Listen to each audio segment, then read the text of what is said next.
नमस्कार, मैं चंद्रशेखर जोशी देवभूमि टुडे में आपका स्वागत है।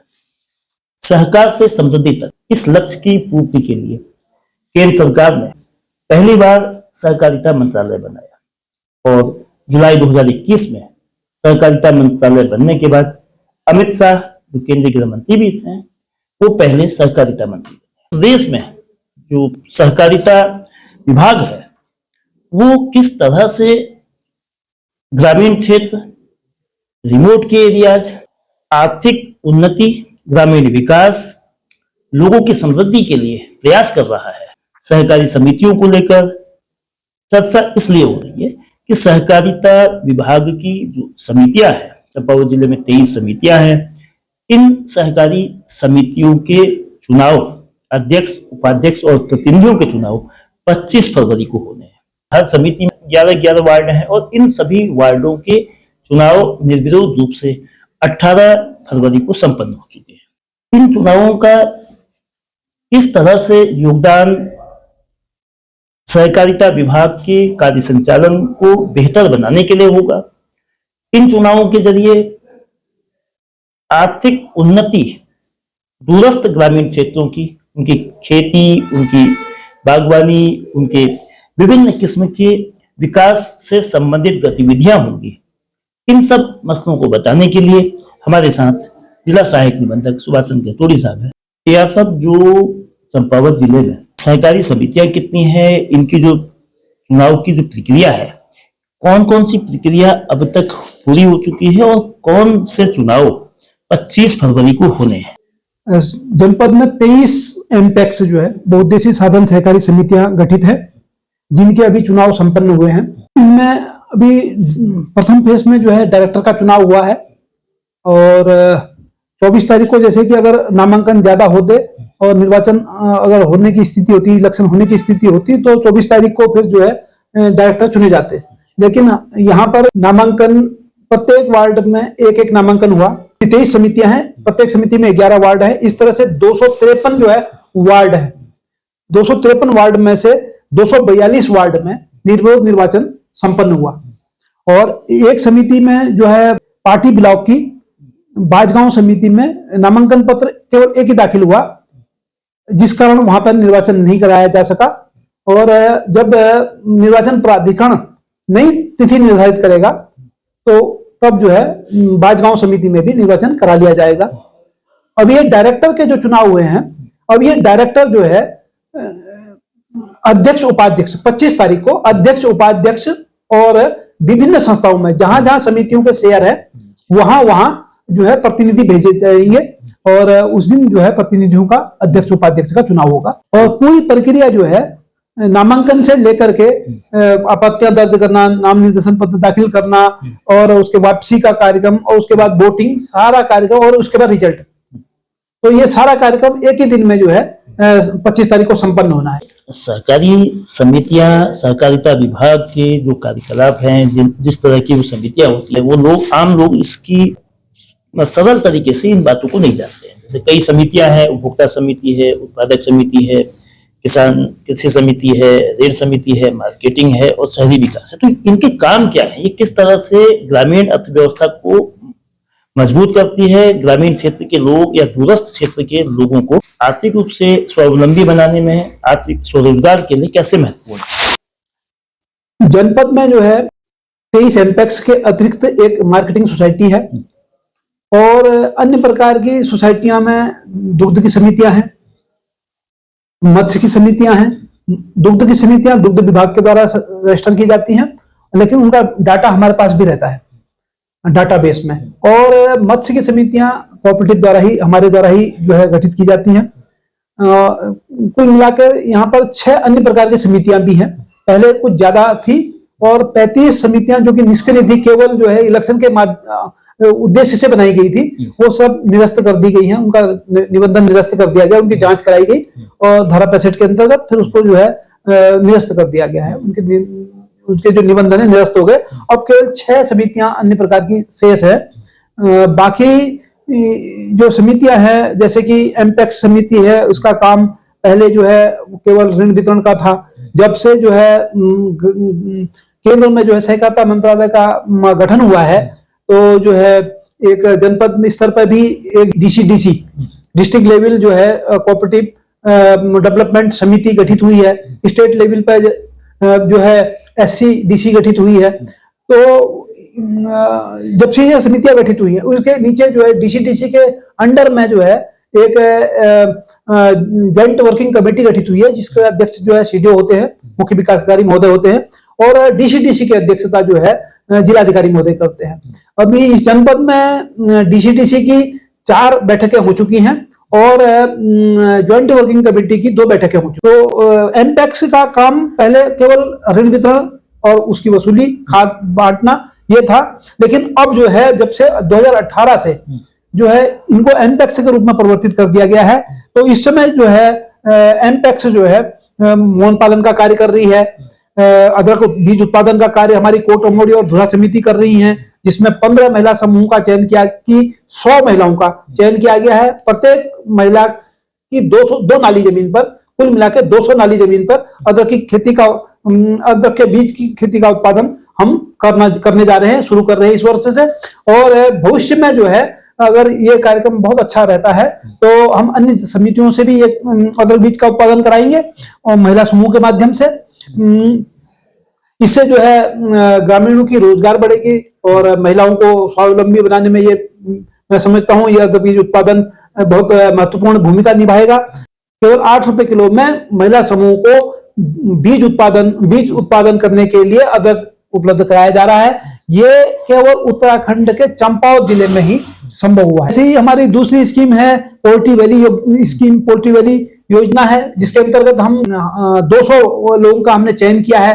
पार्टी विकासखंड और बाराकोट विकासखंड और लोहाघाट विकासखंड, 3 विकासखंडों में इनको हम 1,60,000 रुपया बिना ब्याज का दीनदयाल उपाध्याय सहकारिता किसान कल्याण योजना के अंतर्गत लोन दे रहे हैं। 80,000 रुपए में मुर्गी का बाड़ा बनेगा और 80,000 रुपए उनके चारे वगैरह, फीड वगैरह के लिए और अन्य सुविधाओं के लिए जो है दिया जा रहा है बिना ब्याज का।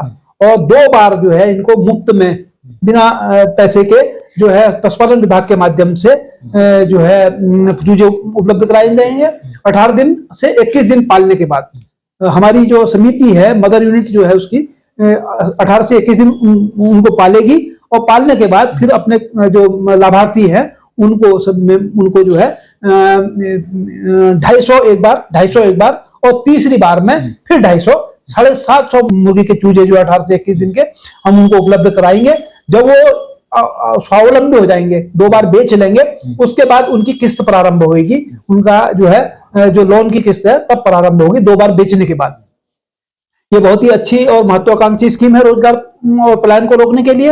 अदरक बीज उत्पादन भी रोजगार के लिए और पलायन रोकने के लिए बहुत महत्वपूर्ण, और बंजर होती हमारी जमीन को आबाद करने की दिशा में भी एक बहुत महत्वपूर्ण योगदान देगा। एक हमारी दूसरी स्कीम है साइलेज की, हम जिसे घसियारी कल्याण योजना कहते हैं। माननीय मुख्यमंत्री घसियारी कल्याण योजना इसका नाम दिया गया है। इसके अंतर्गत हम जो है 10 रुपए किलो वाला जो साइलेज है वो सब्सिडी पे 2.25 रुपए किलो अपने काश्तकारों को, अपने मेंबरों को उपलब्ध कराते हैं।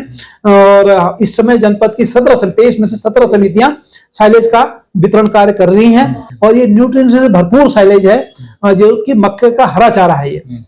और इससे जानवर के दूध में वृद्धि हो रही है, उनके फैट्स में वृद्धि हो रही है, जिससे जो है काश्तकार को अच्छा मतलब उसका मूल्य मिल रहा है। और एक हमारी योजना है जन सुविधा केंद्र।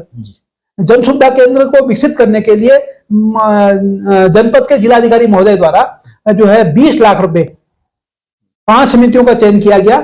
उनको आधार सेंटर के रूप में भी विकसित करने के लिए जिलाधिकारी महोदय द्वारा 20 लाख रुपए जिला योजना से जो है उपलब्ध कराया गया है। और माननीय मुख्यमंत्री जी उत्तराखंड शासन द्वारा जो है, सरकार द्वारा जो है 60 लाख रुपए 10 समितियों के लिए सीएससी के साथ आधार सेंटर चलाने के लिए ये हमारे माननीय मुख्यमंत्री जी की द्वारा घोषणा की गई है। जिलाधिकारी महोदय द्वारा आधार केंद्र के जो प्रबंधक हैं उनको जो है एक पत्र प्रेषित किया गया है, जिसके अंतर्गत कारण बताए गए हैं कि किन कारणों से और क्यों समितियों को आधार सेंटर चलाना चाहिए और क्या आवश्यकता है। और जैसे ही उसकी हमें लाइसेंस और अनुमति मिल जाती है तो हम ये 15 की 15 समितियों में 23 में से 15 जो हमने चयनित की है, 5 डीएम साहब ने और 10 माननीय मुख्यमंत्री जी ने जो चयनित की हैं, इन 15 समितियों में हम जन सुविधा केंद्र के साथ साथ आधार सेंटर, आधार केंद्र का काम करेंगे और जिससे जो है गांव के लोगों को आधार के लिए दूर दराज नहीं भागना पड़ेगा। उनको जो है आधार से उत्पन्न हो रही समस्याओं, कठिनाइयों को दूर करने में ग्रामीण स्तर पर सहायता मिलेगी, सुविधा मिलेगी। और एक हमने जो साथ ही जो हमारी स्कीम है वो है प्रधानमंत्री जन औषधि केंद्र। ये जन औषधि केंद्र जो है जैविक दवाएं हैं और ये बहुत सस्ती दवाएं हैं। बाजार में अगर किसी दवाई का मूल्य 10 रुपए है तो इसका मूल्य 2 या 3 रुपए होता है। और हमारे जनपद में 5 जन औषधि केंद्र खोलने का लक्ष्य दिया गया था, जिसके सापेक्ष हमने 4 जन औषधि केंद्र हमारे स्थापित हो चुके हैं। प्रत्येक ब्लॉक में एक एक, विकास खंड में एक एक, और एक फार्मासिस्ट की हमें जरूरत है।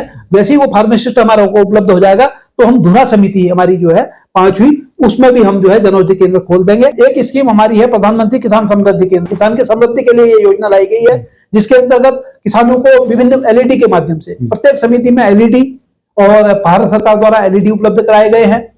और इसमें जो है बैठने के लिए फर्नीचर दिया गया है और रैक वगैरह, सामान वगैरह जो भी किसानों से संबंधित जो है दवाएं वगैरह रखने के लिए रैक वगैरह उपलब्ध कराई गई है। दूसरे चरण में हमारे को जो है किसानों को जितनी भी आवश्यकताएं हैं, किसी यंत्र है, किसी खाद बीज है या अन्य कोई भी किसी भी प्रकार की जो है आवश्यकता होंगी, तो वो सब किसान समृद्धि केंद्र के माध्यम से एक ही मंच पर, एक ही स्थान पर किसानों को विभिन्न प्रकार की किसानों से संबंधित सुविधाएं देने के लिए ये किसान समृद्धि केंद्र में के रूप में समितियों को विकसित किया जा रहा है। हमारे 23 में से 19 समितियों के पास लाइसेंस प्राप्त थे, जिसके कारण जो है हमारे 19 समितियां जो किसान समृद्धि केंद्र के रूप में विकसित हो गई हैं। और 4 समितियों के हमने जो है ट्रेनिंग करा ली है। जैसे ही जो है हमें ये लाइसेंस प्राप्त हो जाएगा, हमें ट्रेनिंग का सर्टिफिकेट प्राप्त हो गया है और हमने आवेदन कर दिया है, और जैसे ही हमें 4 का प्राप्त हो जाएगा वैसे ही जो है हम इसको भी किसान समृद्धि केंद्र के रूप में विकसित कर लेंगे।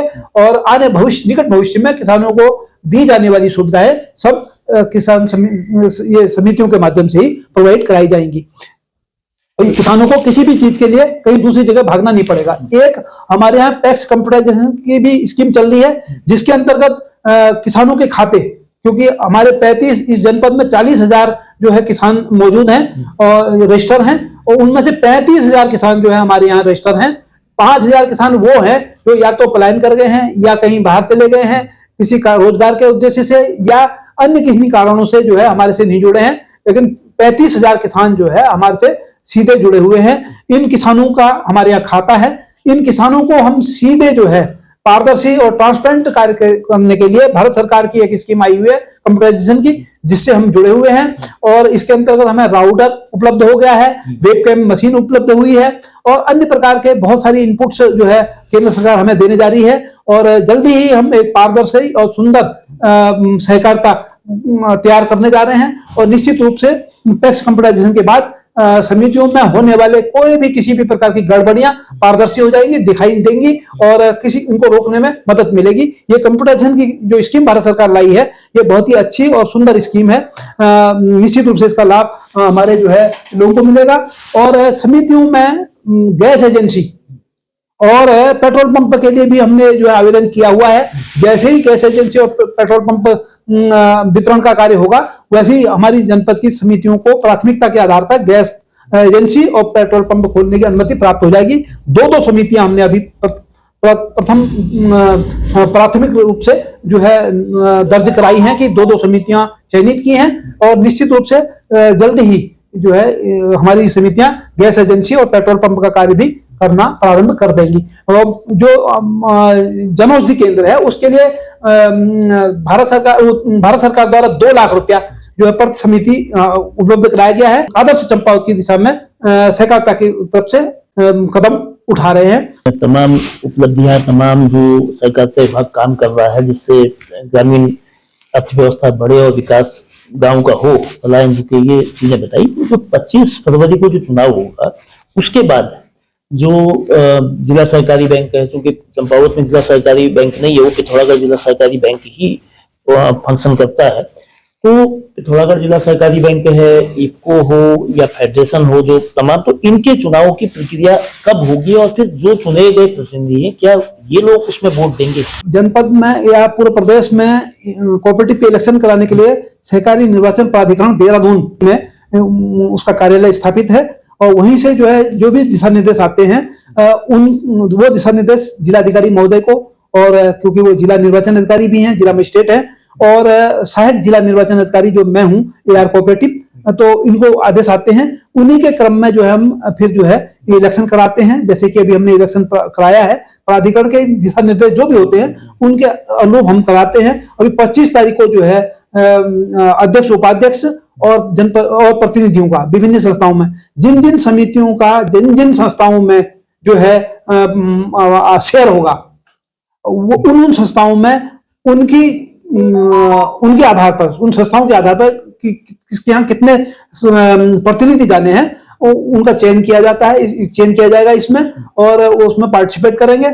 और जब प्रतिनिधि चुन जाएंगे, जैसे हमारे क्रय विक्रय समिति जो है, एक हमारी क्रय विक्रय समिति टनकपुर है पूरे जनपद में, तो उसमें 4 डेलीगेट प्रत्येक समिति से जाएंगे और जो है वो फिर वहां पर जो है उनका वार्ड निर्धारित होंगे। जिस वार्ड में जो प्रतिनिधि आएगा वो प्रतिनिधि उस वार्ड के लिए डायरेक्टर चुनेंगे।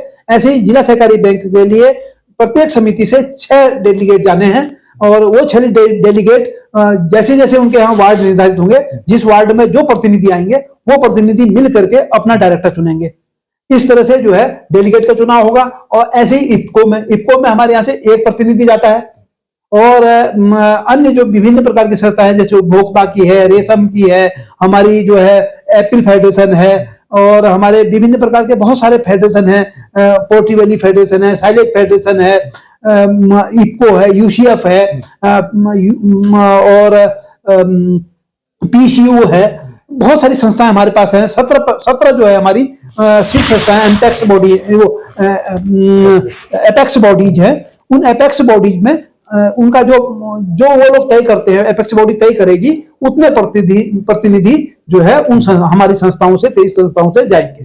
तो सहकारिता विभाग के अंतर्गत जो समितियां आती है, उनके चुनाव के मौके पर सहकारिता विभाग की योजनाएं क्या हैं, लोगों तक पहुंचाने की कोशिश थी। किसानों को कर्ज देने, रियायती ब्याज पर कर्ज देने, ब्याज मुक्त कर्ज देने से लेकर सब्सिडाइज बीज, जो से बताया कि अदरक का बीज मात्र 8 रुपए किलो में मिल रहा है।